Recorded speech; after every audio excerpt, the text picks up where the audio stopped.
Hello বন্ধুরা, আজকে আমি তোমাদের জন্য নিয়ে এসেছি অমলেটের ঝোল কারি। আর তার জন্য আমি যে কটা ডিম নেব সেটাকে হলুদ লবণ দিয়ে ভালো করে ফেটিয়ে তার অমলেট বানিয়ে নেব। আর তার মধ্যে আমি দিলাম পেঁয়াজ কুচি। ভালো করে ফেটিয়ে আমি ফ্রাই প্যান নিয়ে নিয়েছি, তার মধ্যে তেল দিয়ে ভালো করে ডিমটিকে এক একটা করে মামলেট বানাবো। আর তার মধ্যে ভালো করে উল্টে পাল্টে ভালো করে লাল করে ভেজে নেব। আমি 4টে ডিম নিয়েছি, তোমরা যে কটা তোমাদের দরকার সে কটাই নেবে। এরপরে উঠিয়ে নিলাম। তারপরে আমি মিক্সি বাটিতে রসুন দিয়েছি, পেঁয়াজ কুচি দিয়েছি, আর তার মধ্যে একটি টমেটো কুচি করে দিয়ে দিলাম।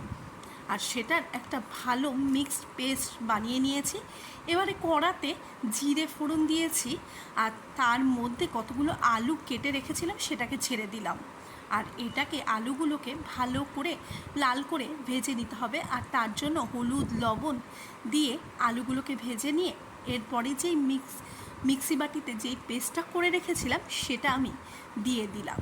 এবারে ভালো করে নাড়াচাড়া করে নিতে হবে, যাতে মশলার যে একেবারে মশলাটা যে ভালো মতন কষেনি সেই গন্ধটা না থাকে। এরপরে আদা বাটা আর যেই মিক্সি বাটিতে যেই অল্প পড়ে থাকা মশলার জলটি ছিল সেটাও দিয়ে দিলাম। তারপরে ভালো করে ফুটতে দিচ্ছি এই মশলাটাকে, যাতে মশলায় যে কষা হয় না, যে গন্ধটা থাকে সেটা না থাকে। এবারে তার মধ্যে দিয়ে দিলাম কাশ্মীরি রেড চিলি পাউডার, আর তার মধ্যে দিচ্ছি জিরে পাউডার।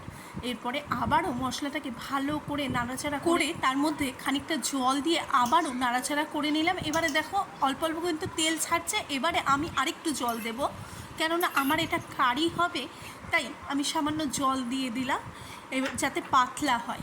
এরপরে একে একে ডিমগুলো ছেড়ে দিচ্ছি, আর 2টো লঙ্কা আমি নামানোর আগে দেব, সঙ্গে সামান্য গরম মশলা গুঁড়ো দিয়ে আমি ঝোলটি নামিয়ে দেব। তা কেমন লাগলো তোমাদের এই রেসিপিটি প্লিজ কমেন্ট বক্সে কমেন্ট করে জানাও।